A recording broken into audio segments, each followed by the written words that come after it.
Good day, I am Shamel Tobias from BSN 11 and today I'll perform my return demonstration for shampooing the hair of the client confined to bed.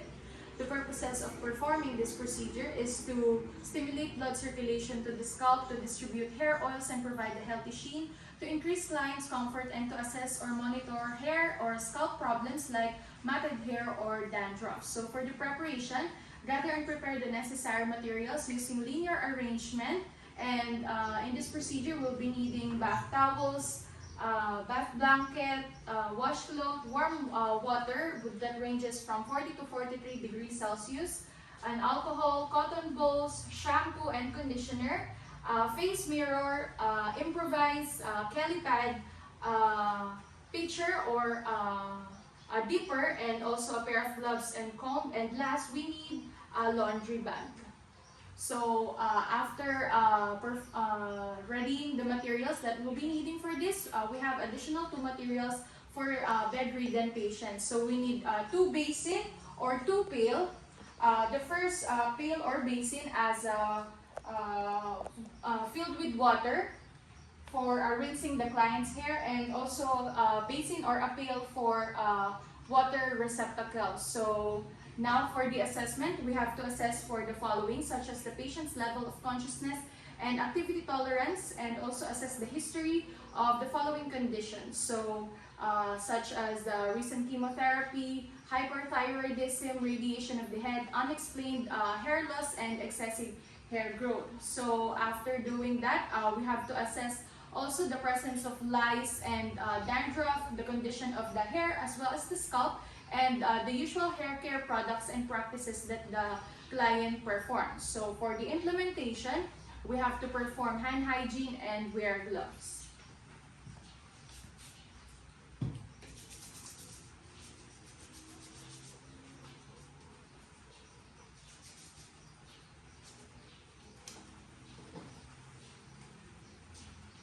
Hand hygiene and PPE prevents the spread of microorganisms, and PPE is required based on transmission precaution.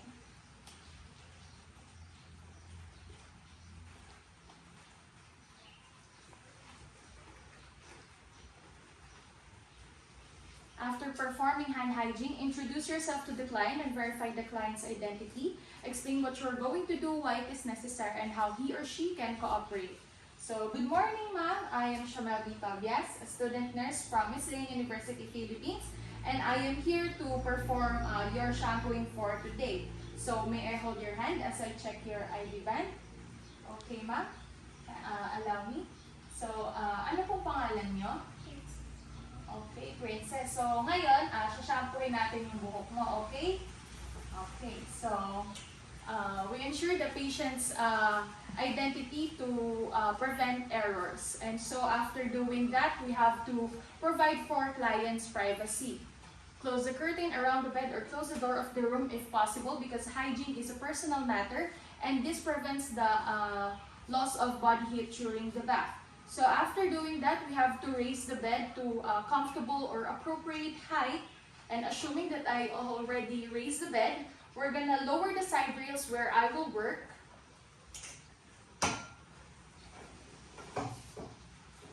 And if the client is wearing eyeglasses, we have to gently remove it and place it inside the client's cabinet or side tables. So now we're gonna place the client diagonally to the bed. We're gonna remove any pins on the hair, and we're gonna comb and brush the client's hair thoroughly to remove tangles. So now, I'm gonna use a comb.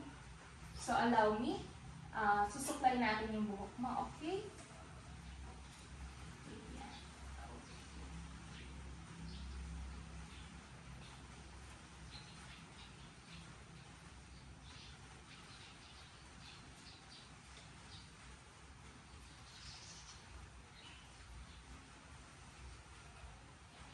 So now we're gonna remove the pillow and place it on a chair, and we're gonna replace it with our improvised Kelly pad, and the client's head and neck must be hyperextended.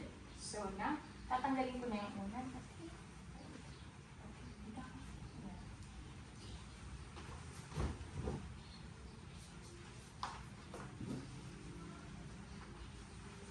Ngayon, Tagilid ka ba? So, tagilid. Ayan, pag gano'n. Pag gano'n. Ayan, tulong. Asok ka dito, ha? Asok ka dito. Ayan, okay. Tagilid ka pa. Patagilid ka na. Ayan, pag gano'n. Pag gano'n. Ayan. Higa ka lang. Ayan, higa. Tapos, dito mo lagay yung ulo mo sa banda. Ayan, okay. Ayan, lagyan ko na. So, kapaante. Ayan, lalagay ko ito sa ilalim ng ulo mo, ha? Para hindi mabasa yung bed. Angat ng ulo.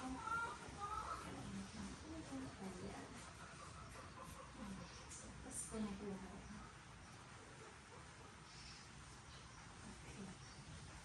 So, the throw of the cali pad must be directed to a basin or a pail to prevent water spillages. So now, we're gonna have the client check the water temperature for rinsing her hair. Ngayon, bunso, hawakan mo lang ito, tapos sabihin mo sa akin kung masyado ba siyang mainit or malamig. Okay lang? Okay. Thank you.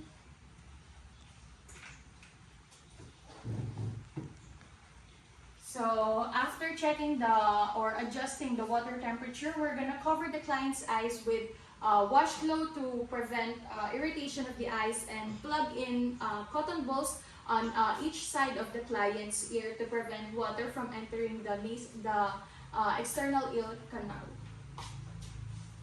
Ngayon, tatakpang ko yung mata mo, ha, para hindi ka ma-irritate.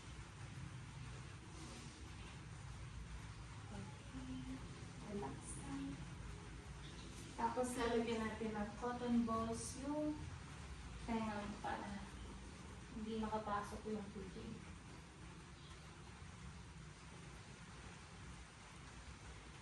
Masakit ba?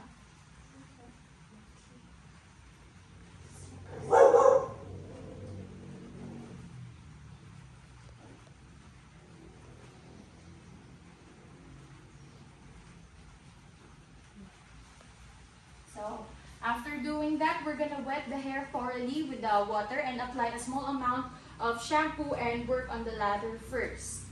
So now we're gonna wet the client's hair.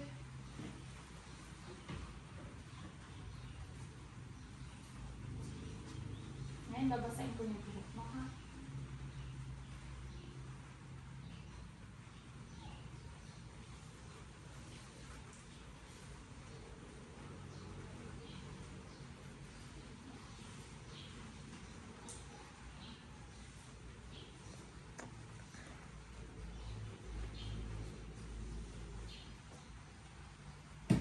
We're gonna apply a small amount of shampoo.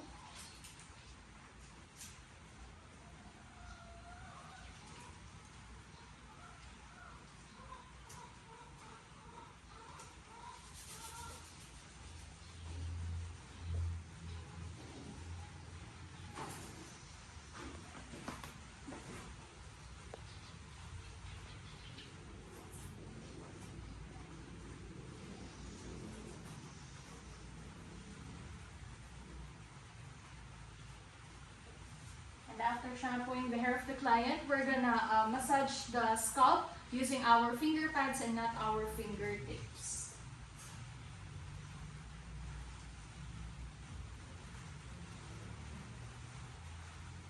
So after massaging, we're gonna rinse the hair thoroughly with the water and take note for any shampoo residue because that may irritate the client's scalp and cause dryness.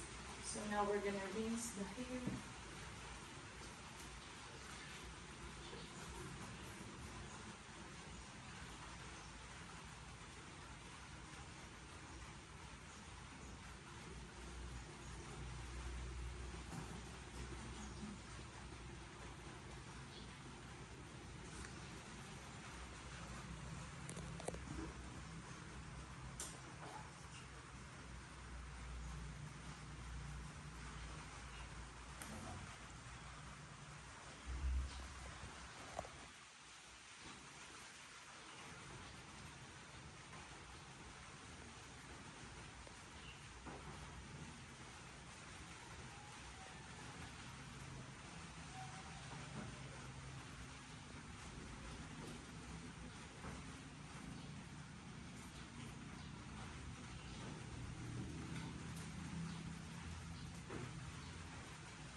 After rinsing the client's hair thoroughly, we're gonna squeeze the ends of the hair to remove excess water.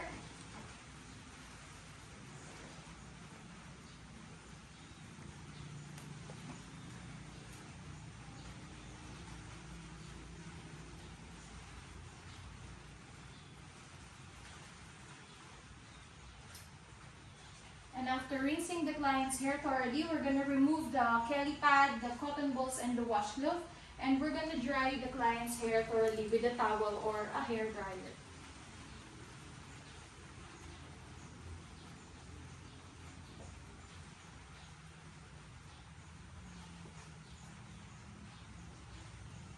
We're going to discard the used materials in our laundry bag.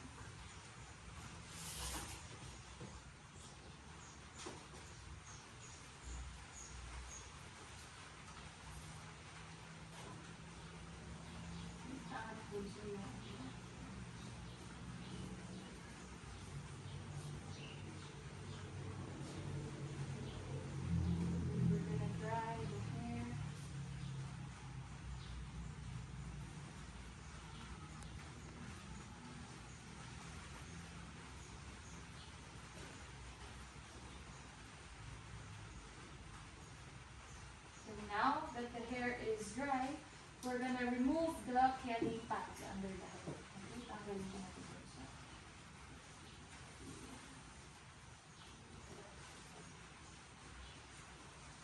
And this is a reusable material, so we're going to place it. And after drying the client's hair thoroughly, we're going to comb the client's hair according to her preference, and remember to avoid juvenile hairstyle if your client is an adult. So, okay. Gitna na tayo dito. So,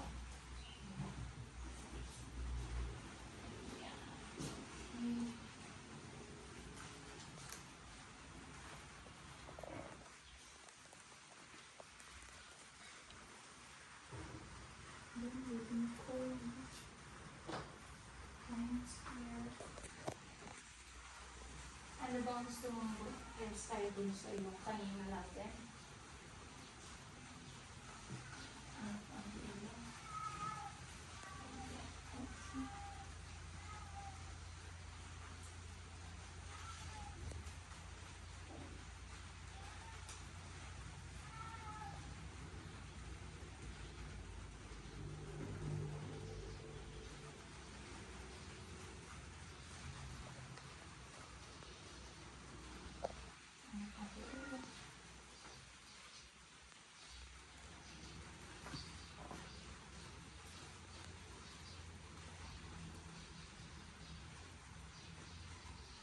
And after combing the client's hair, we're gonna offer the client a face mirror for a better view of yourself.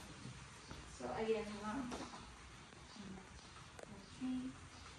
So, after offering a face mirror to the client, we're gonna assist her to a comfortable position, and we're gonna replace the towel with the reusable pillow again, if it is not soiled. So, tanggalin na natin yung ano.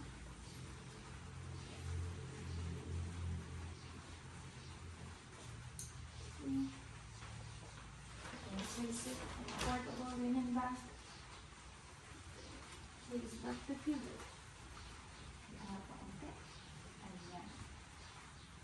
Okay. So after placing the client in a comfortable position, we're gonna lower the bed and raise the side rails for the client's safety. And after doing that, we're gonna place all the soiled linen or soiled materials in a portable linen bag and fold the reusable materials to its proper places, remove PPE and perform hand hygiene, and document the client's procedure, observation about the client.